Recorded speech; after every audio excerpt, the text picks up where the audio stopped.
차에서 굳다가 자기 국민한테 그것도 처음으로 총을 쐈던 사건이 있었습니다. 근데 대구 십정이 사건이라고 하면 그게 뭐지? 하시는 분들이 대부분일 거예요. 오늘은 바로 이 거의 잊혀진 하지만 모든 것의 시작이었던 그 역사의 첫 페이지를 한번 같이 열어보려고 합니다. 자, 1946년입니다. 이게 대한민국 정부가 만들어지기도 전이고요. 당연히 한국전쟁이 터지기도 한참 전이에요. 바로 그 해에 이 땅에서 공권력이 시민들을 향해서 처음으로 진짜 총알을 쐈다는 겁니다. 생각해보면 정말 충격적인 일이죠. 아니 근데 이상하잖아요? 제주 4.3, 여수순천 사건 이런 큰 사건들은 다들 들어보셨을 텐데 왜 유독 이 사건은 이렇게까지 알려지지 않았을까요? 바로 그 질문, 그 이유를 오늘 한번 제대로 따라가 보려고 합니다. 이 폭력을 제대로 이해하려면요, 시간을 조금만 앞으로 돌려봐야 해요. 그러니까 총성이 울리기 전에 과연 무슨 일이 있었는지를 먼저 봐야 한다는 거죠. 모든 건 엄청난 희망이 순식간에 굶주림으로 바뀌는 바로 거기서부터 시작됐거든요. 생각해보세요. 1945년 드디어 해방이 됐습니다. 얼마나 기뻤겠어요? 이제 진짜 우리만의 새로운 나라가 세워지는구나. 다들 그런 희망에 부풀어 있었죠. 그런데 딱 1년 뒤 1946년의 현실은 어땠을까요? 경제는 완전히 무너졌고 당장 먹을 게 없어서 굶주리고 일자리는 사라졌어요. 사람들이 이런 생각을 안 할 수가 없었겠죠. 아니 이게 우리가 그렇게 기다렸던 해방이 진짜 맞나? 하고요. 그때 남한을 다스리던 건 바로 미군정이었어요. 여기서 우리가 딱 하나 기억해야 할 게 있습니다. 미군정은요, 우리가 생각하는 그런 정부가 아니었어요. 말 그대로 군사 점령 기구였죠. 그러니까 이들의 최우선 목표는 사회를 더 좋게 바꾸거나 사람들 살림살이를 챙기는 게 아니었다는 겁니다. 미군정의 목표는 아주 단순하고 명확했어요. 첫째도 질서, 둘째도 치안, 그리고 가장 중요했던 건 공산주의가 퍼지는 걸 막는 거였죠. 그러다 보니까 사람들이 먹고 살기 힘들다, 이거 좀 바꿔달라 이렇게 요구하는 걸 이게 정당한 목소리구나 이렇게 들은 게 아니라 이거 위험한데? 통제해야겠다 이렇게 본 거예요. 심지어는 통치를 좀 편하게 하려고 우리가 그렇게 벗어나고 싶어 했던 일제강점기 시절의 경찰이랑 관료들을 다시 그 자리에 앉히기까지 합니다. 참 아이러니하죠. 자, 이렇게 전국적으로 뭔가 부글부글 끓어오르는 분위기였는데 이게 가장 먼저 펑 하고 터진 곳이 있었습니다. 거기가 바로 대구였어요. 이제부터 우리의 시선을 1940년의 대구, 그곳으로 한번 옮겨가 보죠. 그때 대구는요, 철도 교통의 아주 중요한 중심지였어요. 근데 문제는 거기서 일하는 노동자들이 몇 달째 월급을 못 받고 있었다는 거예요. 엎친 데 덮친 격으로 쌀 배급마저 끊겨버렸습니다. 내 가족은 굶고 있는데 저쪽 암시장에서는 쌀이 비싸게 팔리고 있고 정말 말 그대로 벼랑 끝에 몰린 생존의 위기였던 거죠. 결국 9월에 철도 노동자들이 파업을 시작합니다. 근데 여기서 진짜 중요한 포인트가 있어요. 이 사람들의 요구가 무슨 거창한 이념이나 정치 구호가 아니었다는 거예요. 딱 한마디로 밥 달라 이거였습니다. 밀린 월급 주고 우리 굶주림 않게 쌀을 달라. 정말 너무나도 기본적인 요구였죠. 그러니까 이 생존을 위한 외침에 학생들이랑 다른 시민들도 맞아 저건 우리에게야 하면서 힘을 보태기 시작했고 이게 순식간에 도시 전체가 참여하는 평화적인 저항운동으로 커지게 된 겁니다. 제가 이걸 다시 한번 강조하는 이유가 있습니다. 이건 절대 무슨 무장봉기가 아니었어요. 시위대 중에 총이나 칼 같은 무기를 든 사람은 단 한 명도 없었습니다. 그냥 오직 굶주림에서 벗어나기 위한, 살아남기 위한 평화적인 저항이었어요. 이 사실, 이게 나중에 정말 중요해지니까요. 꼭 기억해 주세요. 자, 이렇게 평화롭게 진행되던 저항. 여기에 대해서 국가는 역사에 기록될 첫 번째 대응을 합니다. 바로 총을 겨눈 거죠. 이제부터가 이 이야기의 가장 비극적인 장면입니다. 시간은 1946년 10월 1일, 장소는 대구역 근처입니다. 수많은 시민들이 그곳에 모여서 자신들의 목소리를 내고 있었어요. 그리고 바로 그날, 바로 그곳에서 다시는 되돌릴 수 없는 일이 벌어지고 맙니다. 경찰이 시위대를 향해 진짜 총알을 쐈습니다.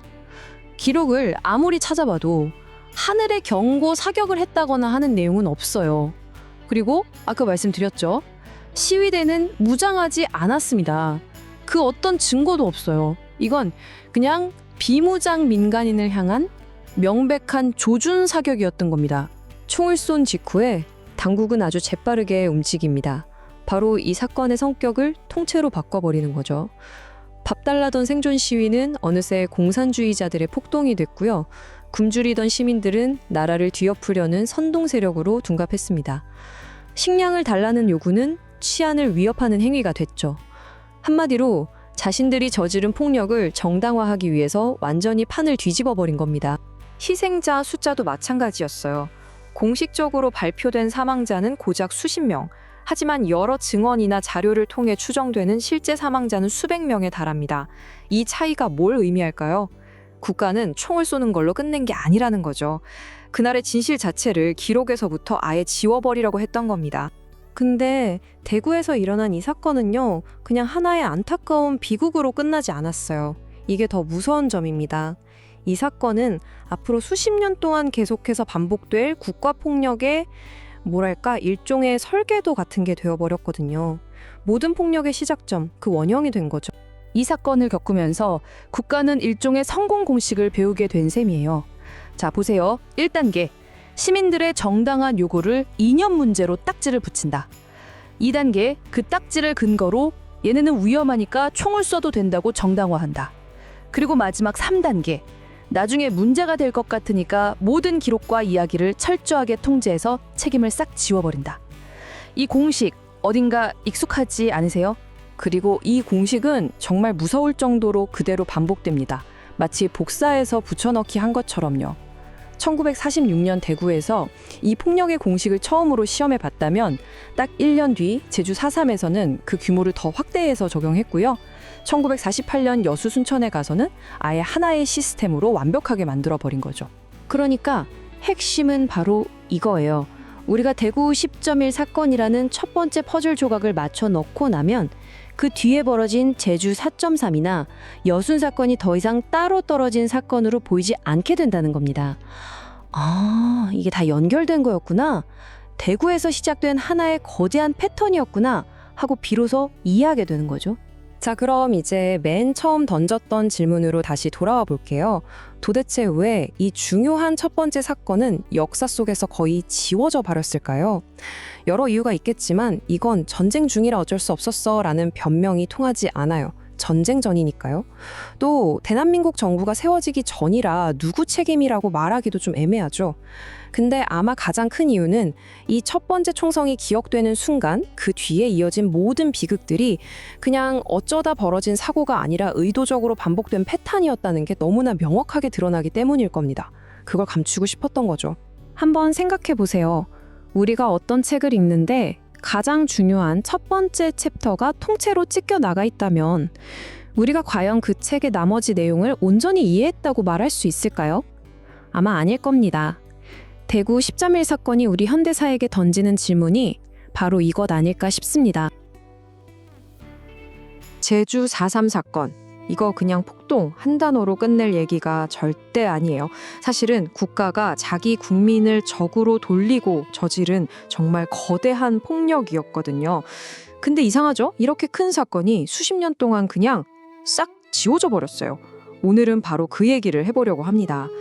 대체 어떻게 한 나라가 자기 국민의 역사를 통째로 지워버릴 수 있었을까요? 그 과정을 한번 같이 따라가 보시죠. 바로 이 질문. 이게 오늘 우리가 파헤쳐볼 핵심이에요. 한번 상상해 보세요. 한 섬에 사는 사람 10명 중 1명이 국가 때문에 죽었는데 그 사실이 어떻게 수십 년 동안 완벽하게 숨겨질 수 있었을까요? 정말 미스테리죠. 그러니까 오랫동안 공식적인 이야기는 딱 하나였어요. 아, 그거? 공산주의자들이 일으킨 폭동이야. 이걸로 끝이었죠. 하지만 수십 년 동안 끈질기게 파고든 진실은 완전히 달랐습니다. 이건 그냥 폭동이 아니라 국가가 자기 국민을 대상으로 벌인 거대한 학살이었던 거죠. 지금 보시는 화면이 바로 그 두 가지 기억이 어떻게 충돌하는지를 딱 보여주는 겁니다. 자, 희생자 수가 무려 3만 명입니다. 3만 명이요? 이게 당시 제주도 인구의 10% 정도 되는 정말 어마어마한 숫자예요. 그리고 중요한 건 이분들이 뭐 전투 중에 사망한 군인이나 무장대원이 아니라는 겁니다. 대부분이 그냥 평범한 민간인이었어요. 이 숫자 하나만 봐도 이 비극이 얼마나 거대했는지 짐작이 가시죠? 우리가 보통 4.3 사건이라고 하니까 왠지 4월 3일 하루에 일어난 일 같잖아요. 근데 그게 정말 큰 오해입니다. 사실 이건 무려 7년 7개월 동안 이어진 일이에요. 하루가 아니라 거의 한 세대에 걸쳐서 폭력과 학살이 계속됐던 아주 긴 하나의 과정이었던 거죠. 자, 그럼 첫 번째 이야기, 제주라는 화약고입니다. 도대체 왜 아름다운 섬 제주가 이렇게 끔찍한 폭력의 무대가 되어야만 했을까요? 우선 시대 배경을 봐야 하는데요. 일본한테서 해방은 됐는데 한반도에 제대로 된 정부가 없었어요. 말 그대로 나라 없는 나라 상태였던 거죠. 법도 없고 질서도 없고 완전한 권력 공백기였습니다. 그러니까 책임지는 사람은 아무도 없는데 여기저기서 총을 든 세력들만 날뛰는 아주 혼란스러운 상황이었던 겁니다. 근데 제주는 유독 더 위험했어요. 여러 조건이 딱 맞아떨어졌거든요. 먼저 섬이라서 고립되어 있었죠. 그리고 일제시대 경찰이 해방 후에도 그대로 한국 경찰이 돼서 권력을 휘두르고 있었고요. 여기에다가 북쪽에서 내려온 아주 극단적인 반공단체, 서북청년단 같은 외부 세력까지 제주로 막 들어온 거예요. 이들이 주민들을 상대로 엄청난 폭력을 저질렀습니다. 정말 언제 터질지 모르는 시한폭탄 같은 상황이었던 거죠. 자, 그럼 두 번째 이야기로 넘어가 보죠. 봉기에서 학살로. 평화롭던 시위가 어떻게 해서 끔찍한 진압작전으로 번져나갔을까요? 모든 일의 시작은 1947년 3.1절 기념 집회에서 경찰이 민간인에게 총을 쏘면서부터였어요. 이게 도화전이 됐죠. 결국 이듬해 4월 3일 좌익 세력이 무장 봉기를 일으키게 됩니다. 그런데 정부의 대응이 상상을 초월했어요. 이들을 진압하겠다면서 초토화 작전이라는 이름으로 아예 민간인들을 학살하기 시작한 겁니다. 여기서 끝이 아니에요. 나중에 한국전쟁이 터지니까 살아남은 사람들까지 혹시 위험할지 모른다는 이유로 재판도 없이 그냥 다 죽여버렸어요. 이걸 예비검속이라고 합니다. 이 초토화 작전이라는 게 그 논리가 정말 기가 막힙니다. 뭐냐면 정부가 그냥 선을 하나 쫙 그어놓고 해안선에서 5km 이상 떨어진 중산간 지역에 사는 사람은 전부 다 폭도다, 적이다 라고 선언해버린 거예요. 그냥 그 지역에 산다는 이유 하나만으로 재판 없이 현장에서 바로 죽여도 좋다는 허가를 군인과 경찰한테 내준 거죠. 이건 사실상 특정 지역 주민들 전체에게 내린 사형 선고나 다름없었습니다. 그리고 정말 소름 돋는 증언이 남아있어요. 왜 어린아이들까지 죽였냐는 질문에 가해자들이 뭐라고 했는지 아세요? 씨를 말려야 한다. 커서 복수할지도 모르니까. 라고 했다는 겁니다. 이게 무슨 진압작전의 논리입니까? 이건 그냥 한 공동체를 아예 뿌리 뽑으려 했던 명백한 학살의 논리죠. 자, 세 번째 이야기입니다. 침묵의 논리. 이렇게 끔찍한 짓을 저지른 사람들은 왜 아무도 처벌받지 않았을까요? 정말 궁금하지 않으세요? 무려 3만 명이나 되는 자기 나라 국민이 죽었는데 어떻게 책임자 중 단 한 명도 제대로 된 처벌을 받지 않을 수 있었을까요? 이게 바로 제주 4.3이 가진 또 하나의 정말 거대한 비극입니다.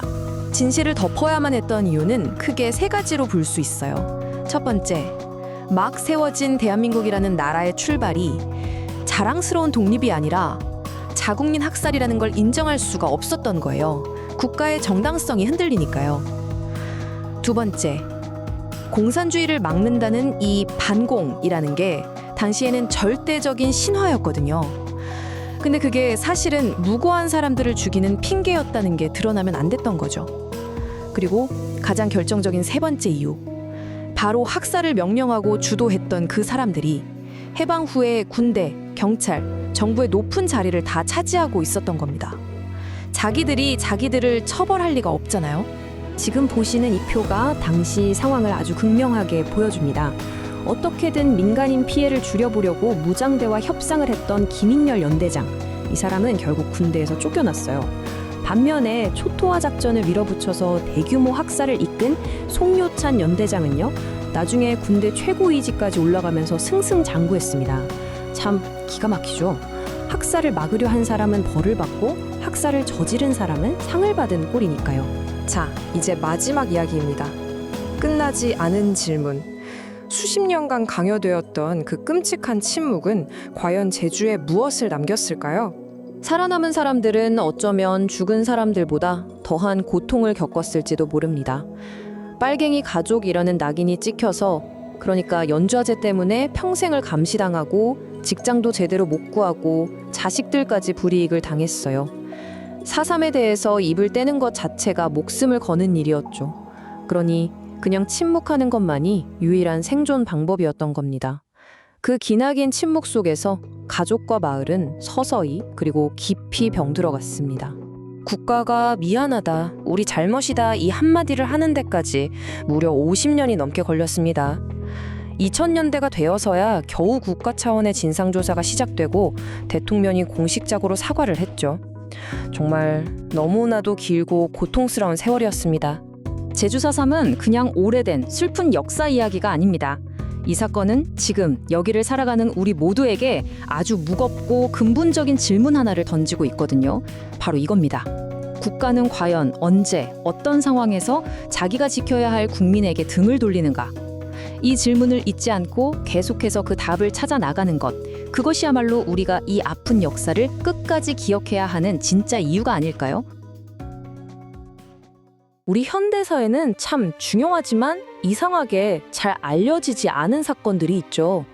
오늘 우리가 파헤쳐볼 이야기는 바로 그중 하나, 여수 순천 사건입니다. 때는 1948년 10월 19일, 그러니까 대한민국 정부가 막 세워진 지 겨우 2달이 지났을 때였어요. 모든 게 혼란스럽고 불안정했죠. 이 사건의 시작은 언뜻 보면 그냥 군대 내부에서 일어난 단순한 명령 거부, 그러니까 항명 사건처럼 보였습니다. 하지만 진짜 비극은 사실 따로 있습니다. 이상하잖아요? 명령을 어긴 건 군인들인데 왜 그 대가를 수천 명이나 되는 무고한 민간인들이 치러야 했을까요? 네, 바로 이 질문에서 오늘 이야기가 시작됩니다. 자, 그럼 그 답을 한번 찾아가 보죠. 도대체 군인들은 왜, 무엇 때문에 상관의 명령을 거부해야만 했을까요? 그 배경부터 한번 살펴보겠습니다. 이 모든 일의 시작점에는 바로 제주 4.3 사건이 있었습니다. 당시 여수에 있던 14연대 군인들은요, 제주에서 벌어지고 있는 일이 그냥 진압이 아니라는 걸 이미 알고 있었어요. 이건 학살이다라고 생각했던 거죠. 그런데 바로 그 제주로 가서 동족에게 총을 쏘라는 명령이 떨어진 겁니다. 이건 뭐 피할 수 없는 양심의 시험되었던 셈이죠. 그리고 그들은 결국 그 명령을 거부합니다. 이건 토벌이 아니라 학살이다. 우리 동포를 우리 손으로 죽일 순 없다. 바로 이 한마디에 모든 게 다 들어있다고 볼 수 있습니다. 이건 뭐 좌익이냐 우익이냐 그런 이념의 문제가 아니었던 거예요. 그냥 차마 내 민족을, 내 이웃을 죽일 수는 없다는 한 인간으로서의, 또 군인으로서의 마지막 도덕적 저항이었던 거죠. 군인들의 저항 그 자체는 여기서 끝이 납니다. 하지만 여러분, 진짜 비극은 바로 지금부터 시작됩니다. 이제 이야기의 초점은 수천 명의 무고한 민간인에게로 넘어갑니다. 이 숫자를 한번 보세요. 이게 이 사건의 본질을 그대로 보여줍니다. 명령을 거부했던 군인 사망자는 약 400명. 그런데 희생된 민간인은 최소 3,000명입니다. 최소요. 많게는 1만 명 이상으로 보기도 합니다. 아무리 적게 잡아도 700가 넘는 숫자예요. 도대체 전쟁터도 아닌 곳에서 무슨 일이 벌어졌던 걸까요? 우리가 왜 아직도 정확한 숫자를 모르는지 그 이유는 이렇습니다. 재판도 없이 그냥 즉결 처형해버리고 관련 기록은 다 불태워졌어요. 시신들은 집단으로 매장됐죠. 진실은 이렇게 철저하게 땅속에 묻혔습니다. 그리고 살아남은 사람들은 연좌제라는 족쇄에 묶여서 수십 년 동안 입도 뻥긋 못하고 공포 속에서 살아야만 했습니다. 아니, 그래서 어떻게 군인들의 항명이 민간인 학살로 이어질 수 있었을까요? 그 결정적인 전환점이 있었습니다. 바로 국가가 이 사건의 성격을 완전히 다르게 규정해버린 그 순간이요. 바로 이 지점입니다. 이게 모든 비극의 스위치를 찬 순간이에요. 사건의 본질은 분명 군대 내부의 항명이었잖아요. 그런데 국가는 이걸 지역 전체가 빨갱이들에게 물든 반란으로 프레임을 바꿔버립니다. 책임이 군인 몇몇에서 그 지역에 사는 주민 전체로 넘어가 버린 거죠. 그리고 이때 협조자라는 정말 무서운 단어가 등장합니다. 반란군에게 밥을 줬을지도 모른다. 길을 알려줬을지도 모른다. 이런 단순한 의심만으로 모든 민간인이 잠재적인 적이 될 수 있었던 겁니다. 이건 사실상 국가가 앞으로 벌일 학살에 대한 일종의 면죄부나 다름없었어요. 이렇게 반란 지역이라는 낙인이 찍힌 뒤에 이게 얼마나 끔찍한 현실로 이어졌는지 그 과정을 한번 따라가 보겠습니다. 여기서 정말 충격적인 사실이 하나 있습니다. 대부분의 민간인 학살은요, 전투 중에 일어난 게 아니라는 점이에요. 반란군이 거의 다 진압된 후에, 그러니까 국가가 그 지역을 완전히 장악한 다음에 조직적으로 협조자를 색출한다는 명분 아래 벌어졌습니다.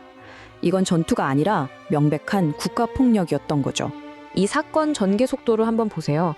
반란 진압이 끝나자마자 불과 한 달여 만에 그 유명한 국가보안법이 만들어집니다. 그리고 군대 내의 사상 검증, 이른바 숙군 작업이 대대적으로 시작되죠.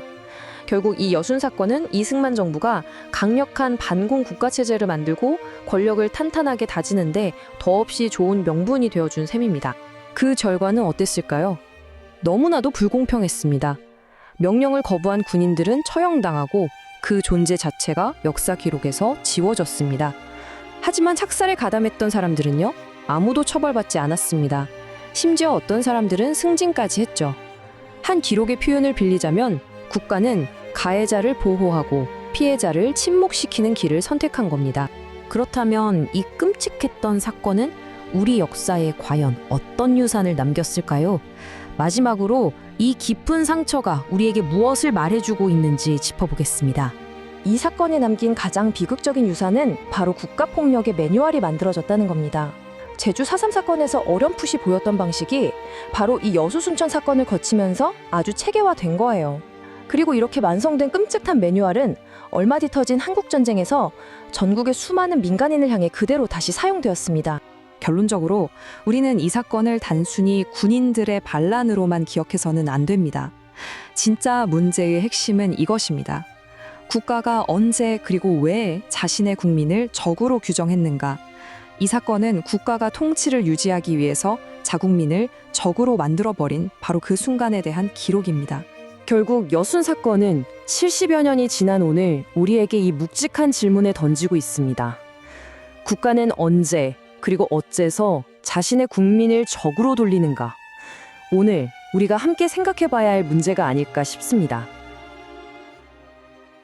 해방 후에 친일파 청산 실패했다. 이거 뭐 다들 그렇게 알고 계시죠? 근데 만약에 그게 사실이 아니라면요? 우리가 아는 그 실패라는 단어 뒤에 전혀 다른 이야기가 숨어 있다면 어떨까요? 오늘 우리가 파헤칠 이야기는요, 바로 그 실패라는 익숙한 단어를 뒤집어보는 시간입니다.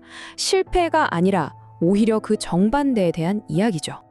네, 맞아요. 이건 실패에 대한 이야기가 절대 아닙니다. 오히려 너무 성공적이었던 거죠. 너무나도 제대로 칼같이 일을 잘해서 결국 국가 권력 스스로가 이걸 파괴해야만 했던 그런 조직에 대한 기록입니다. 성공이 너무 위험해서 파괴해야 했다니 이게 대체 무슨 말일까요? 아니 도대체 왜 그랬을까요? 자, 지금부터 그 이유를 하나하나 파헤쳐 보겠습니다. 자, 첫 번째 파트입니다. 정의가 위협이 되다. 이 모든 이야기의 중심에는요, 반민특위라는 이름이 있습니다. 아마 들어보신 분들 많을 텐데요. 이들이 정확히 어떤 조직이었는지 먼저 그것부터 짚고 넘어가죠. 반민특위, 풀네임은 반민족행위 특별조사위원회입니다. 이름이 좀 길죠? 이름 그대로예요. 해방된 나라에서 친일파를 처벌하라는 당시 온 국민의 열망을 담아서 만들어진 공식적인 사법기구였습니다. 근데 여기서 진짜 중요한 게 있어요. 이게 그냥 쇼처럼 상징적으로만 만든 조직이 절대 아니었다는 겁니다. 그럼 반민특위가 제대로 작동했다는 증거가 뭐냐? 보세요. 일단 헌법에 근거해서 국회가 만든 법적인 정당성의 완벽한 기구였고요. 이걸 바탕으로 막강한 권한을 가지고 이름만 대면 알만한 거물급 친일 인사들, 그리고 진짜 악명 높았던 친일 경찰 간부들을 실제로 잡아들이기 시작한 겁니다. 이건 뭐 기존 권력층 입장에서는 등골이 서늘해지는 명백한 위협이었겠죠. 바로 이 지점에서 막 출범한 신생 정부, 그러니까 이승만 정부가 엄청난 딜레마에 빠지게 됩니다. 한쪽에는 정의가 있어요. 법대로 친일파를 처벌해야 한다는 국민적 요구죠.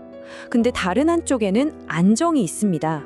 당장 나라를 운영하려면 좀 껄끄럽지만 친일 경력이 있더라도 경험 많은 경찰이나 관료들이 필요하다는 현실적인 문제. 자, 정의냐 안정이냐, 이 거대한 선택의 기로에 서게 된 겁니다. 두 번째 파트, 대통령의 계산입니다. 네, 이 거대한 딜레마의 한가운데 바로 초대 대통령 이승만이 있었죠. 과연 그의 머릿속 계산기는 어떻게 돌아가고 있었을까요? 이승만 대통령이 남긴 이 한마디가 모든 걸 말해줍니다. 반민특위가 계속되면 나는 이 나라를 통치할 수 없다. 보세요. 이승만에게 반민특위는 이제 더 이상 과거사 청산 이런 문제가 아니었던 거예요. 이건 내 권력, 내 통치 기반을 뿌리부터 흔드는 아주 직접적인 위협이 된 거죠. 왜 그렇게까지 생각했을까요? 당시 이승만 대통령의 정치적 기반은요, 생각보다 굉장히 약했습니다. 국회는 온통 반대파였거든요. 이런 상황에서 기댈 수 있는 유일한 힘이 바로 경찰 조직이었는데, 아니 글쎄, 반민특위가 바로 그 경찰 조직을 정조준하고 들어온 겁니다.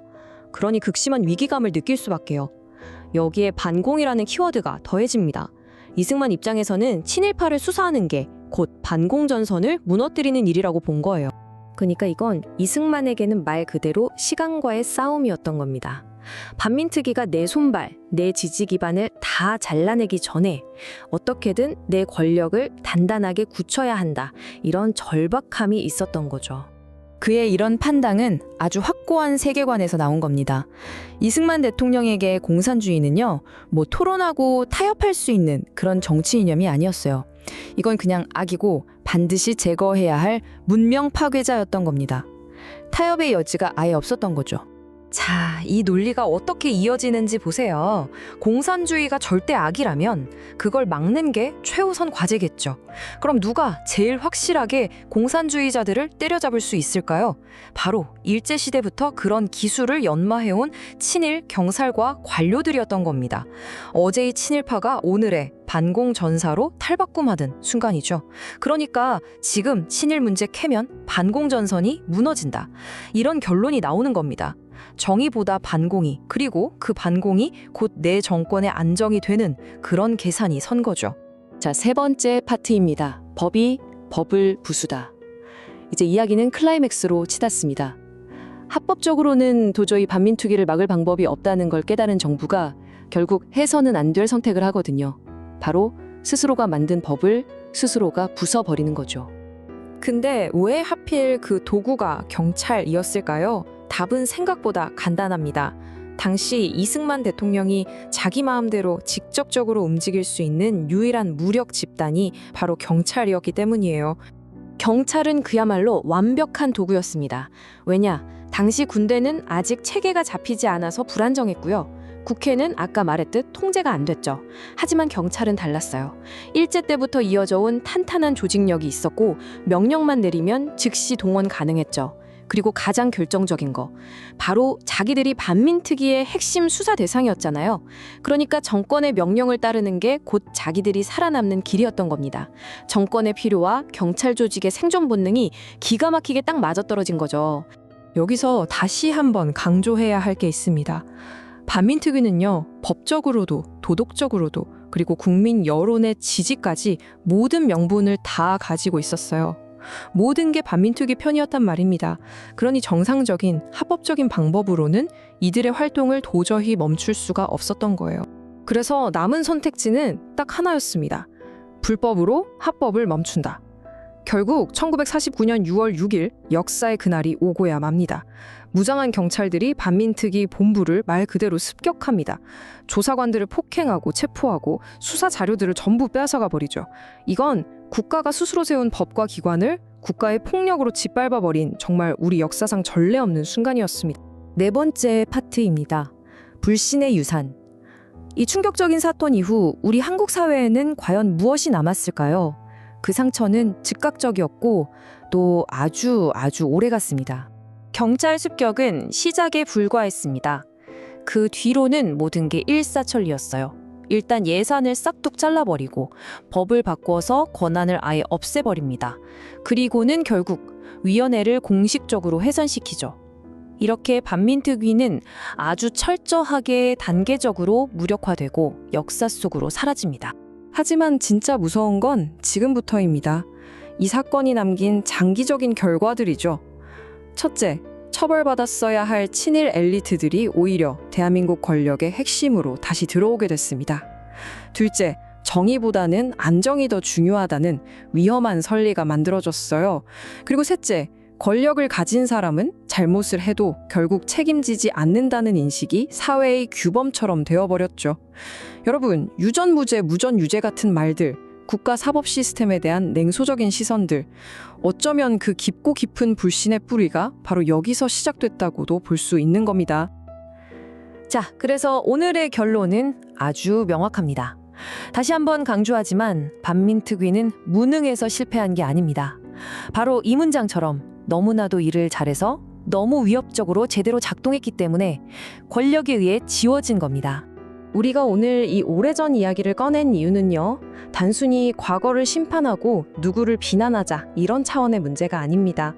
그보다는 지금 우리가 살고 있는 이 사회가 왜 이런 모습을 갖게 됐는지 그 구조적인 시작점, 그 뿌리를 함께 이해해보자는 거죠. 모든 국가는 법이라는 토대 위에 세워집니다. 그쵸? 하지만 만약에 그 가장 기초가 되는 토대, 첫 단추라고 할 수 있는 그 법을 국가가 스스로의 손으로 부숴버렸다면 그 부서진 토대 위에 세워진 정의는 과연 온전하다고 말할 수 있을까요? 이 질문을 여러분께 남기면서 오늘 이야기는 여기서 마치겠습니다. 해방 직후 한국에서 가장 잔혹한 폭력을 휘둘렀던 사람들, 이 사람들 마치 연기처럼 사라졌거든요. 대체 다 어디로 갔을까요? 교과서에서 이름은 들어보셨을 거예요. 서북청년단, 대한청년단. 근데 좀 이상하지 않아요? 조직 이름은 아는데 그 안에 있던 사람들은 거의 보이지 않잖아요. 왜 그럴까요? 그래서 오늘 이야기는요, 단순히 폭력을 저지른 사람들에 대한 게 아니에요. 오히려 그들을 이용한 사람들, 그리고 그 모든 기록을 역사에서 어떻게 지워버렸는지에 대한 이야기입니다. 자, 그럼 먼저 그 사람들부터 한번 보죠. 도대체 누가, 왜 이런 조직에 들어갔을까요? 이게 그냥 생각 없는 청년들이 우르르 몰려든 게 아니었거든요. 첫 번째 유형은요, 바로 북에서 내려온 사람들이에요. 가족을 잃고 재산을 다 빼앗겼죠. 이 사람들한테 공산주의라는 단어는 그냥 이념이 아니었어요. 실제 피해 기억이 묻어있는 그런 단어였던 거죠. 그러니까 이들에게 폭력은 복수이자 생존 그 자체였던 겁니다. 두 번째 유형, 이 사람들은 뭐랄까, 갈 것 없는 청년들이었어요. 군대도 못 가, 경찰도 안 돼, 직업도 없어. 그런데 이 조직에만 들어오면 갑자기 손에 몽둥이를 쥐어주고 팔에 완장을 채워주네. 사람들이 슬슬 피해요. 폭력이 곧 지위가 되는 순간이었던 거죠. 세 번째는 야심가들입니다. 학벌도 없고 돈도 없는데 눈치 하나는 기가 막히게 빠른 사람들이죠. 딱 보니까 아, 지금은 총이랑 몽둥이가 통하는 시대구나. 이들은 충성과 폭력을 출세하기 위한 가장 빠른 사다리로 본 거예요. 그리고 이 네 번째 유형이 정말 중요합니다. 이 사람들은 직접 주먹을 쓰는 대신 연결하는 역할을 했어요. 경찰, 행정, 정치권과 이 폭력을 이어주는 거죠. 바로 이들 때문에 이 조직들이 그냥 막무가내로 폭주한 게 아니라 아주 철저하게 활용될 수 있었던 겁니다. 자, 그럼 이 폭력은 대체 어떻게 조직되었을까요? 여기서 아주 핵심적인 비유가 하나 등장하는데요. 바로 칼과 칼집입니다. 네, 바로 이 슬라이드가 핵심을 보여주는데요. 칼은 서북청년단이에요. 말 그대로 날 것 그대로의 감정적인 테러를 담당했죠. 반면에 칼집은 대한청년단, 훨씬 조직적이고 제도적인 폭력을 구사했어요. 그러니까 칼이 한번 쓰고 버린 도구였다면 칼집은 그 폭력을 담아두고 관리하는 영구적인 시스템이었던 거죠. 이 차이가 아주 중요합니다. 그럼 칼이었던 서북청년단이 실제로 한 일들을 볼까요? 좌익 혐의자를 그냥 연행하고 사람들 앞에서 때리고 고문하고 파업 현장 맨 앞에 투입됐어요. 근데 이게 그냥 막무가내 폭력이 아니었던 게 이들에게 실컷 맞고 나면 그 다음 코스가 딱 정해져 있었어요. 바로 경찰서로 인계되는 시기였죠. 서북청년단이라는 칼이 너무 거칠고 위험해지니까 이걸 담을 칼집, 즉 대한청년단이 등장합니다. 이 대한청년단의 역할이 뭐였냐면 폭력을 헌법의 언어로 번역하는 거였어요. 즉흥적인 테러를 질서 유지라는 그럴듯한 이름으로 포장한 거죠. 바로 이 시점부터 폭력은 문제가 아니라 경력이 되기 시작합니다. 자, 이제 가장 중요한 질문이죠. 왜 아무도 처벌받지 않았을까요? 도대체 어떻게 이 모든 끔찍한 폭력이 용서될 수 있었을까요? 여기에는요, 정말 완벽한 세 겹의 보호막이 있었습니다. 첫째, 구조적인 보호막. 모든 명령은 문서 없이 말로만 내려졌어요. 실행은 민간인 신분인 이들이 했으니까 법적으로 잡을 근거가 애초에 없었던 거죠. 둘째, 정치적인 보호막. 만약 이들을 처벌한다? 그건 국가가 스스로 우리가 폭력의 배후였습니다라고 자백하는 꼴이잖아요. 그리고 마지막, 가장 강력했던 이념의 보호막, 바로 반공입니다. 공산주의랑 싸웠다, 이 한마디가 모든 죄를 덮어주는 만능 방패가 된 겁니다. 여기서 많은 분들이 착각을 하세요. 이 사람들이 그냥 조용히 도망쳐서 잘 살았겠지라고요. 천만에요. 처벌은커녕 오히려 엄청난 보상을 받았습니다. 이 슬라이드가 그 세탁 과정을 아주 명확하게 보여주는데요. 보세요. 1단계, 정치 폭력을 저지릅니다. 2단계, 그 경력으로 경찰과 군에 특별 채용되어. 그리고 3단계, 정치단체로 진출해서. 마지막 4단계에선 나라를 지킨 애국자로 신분 세탁을 완벽하게 끝내는 거죠. 그러니까 결정적인 지점은 이겁니다. 그들은 도망친 탈주범이 아니었어요. 국가 시스템 안으로 편입된 자산이었던 거죠. 자, 그럼 이제 정말 마지막 질문입니다. 칼과 칼집이 있었다면 그 칼을 쥐고 휘두른 손은 과연 누구였을까요? 이 모든 폭력은 그냥 우발적으로 터져나온 게 아니었습니다. 명백한 설계자와 사용자가 있었죠. 첫 번째 사용자는 바로 미군정입니다. 당시 행정과 치안에 공백이 생겼는데 자신들이 공식적으로 책임지지 않으면서 반대 세력을 통제할 비공식적인 힘이 필요했던 거예요. 그리고 두 번째 사용자, 이승만 정권입니다. 권력을 장악하고 반공 질서를 세우고 심지어 선거를 관리하는데 이 청년단만큼 값싸고 빠르고 잔인한 도구는 없었던 거죠. 그리고 이들을 보호해준 세력이 있었습니다. 바로 경찰과 군 상층부. 이들은 작전을 함께 짜고 온갖 불법 행위를 눈감아주고 나중에 문제가 생기면 모든 기소 시도를 완벽하게 막아주는 방패 역할을 했습니다. 자, 그럼 다시 한번 정리해 보겠습니다. 날뛰는 칼은 서북청년단, 그 칼을 제도 안에 보관하고 관리한 칼집은 대한청년단, 그리고 그 칼과 칼집을 모두 쥐고 휘두른 손은 바로 국가 권력이었던 겁니다. 결국 폭력은 민간인이 저질렀지만 그 폭력을 설계하고 이용하고 또 보호해준 것은 국가였습니다. 여기서 진짜 질문은 어쩌면 이거겠죠.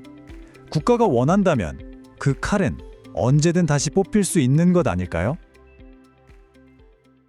오늘은 현대사의 가장 어두운 페이지 중 하나를 펼쳐보려고 합니다. 어떻게 한 국가가 자국민을 대상으로 끔찍한 일을 저지르고 또 그 사실을 그렇게 오랫동안 완벽하게 숨길 수 있었는지 그 비밀의 구조를 함께 파헤쳐 보겠습니다. 정말 끔찍하죠?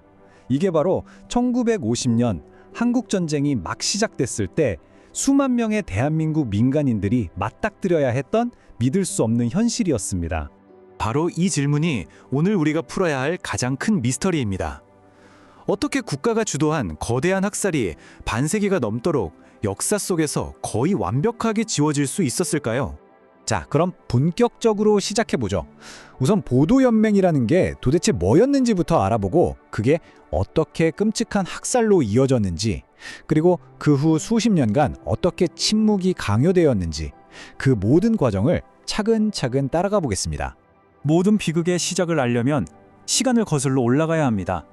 전쟁이 터지기 1년 전 대한민국 정부가 직접 만들기 시작한 하나의 명단에서부터 모든 이야기는 시작됩니다. 이름만 들으면 되게 좋은 단체 같아요. 국민보도연맹. 보도라는 말 자체가 보호하고 이끌어준다는 뜻이거든요. 하지만 그 이름 뒤에 숨겨진 실제 기능은 전혀 다른 것이었습니다. 자, 이 표를 보시면 그 간극이 확 느껴지실 겁니다. 말로는 재교육과 인도를 내세웠지만 실제로는 국민을 감시하고 통제하기 위한 수단이었죠. 심지어 공무원들한테 할당량까지 주면서 강제로 사람들을 가입시켰습니다. 그러니까 명단에 오른 사람들 중 상당수는 공산주의가 뭔지도 모르는 평범한 농민이나 일반 시민들이었던 거예요. 이건 그냥 통제를 위한 거대한 시스템이었던 겁니다.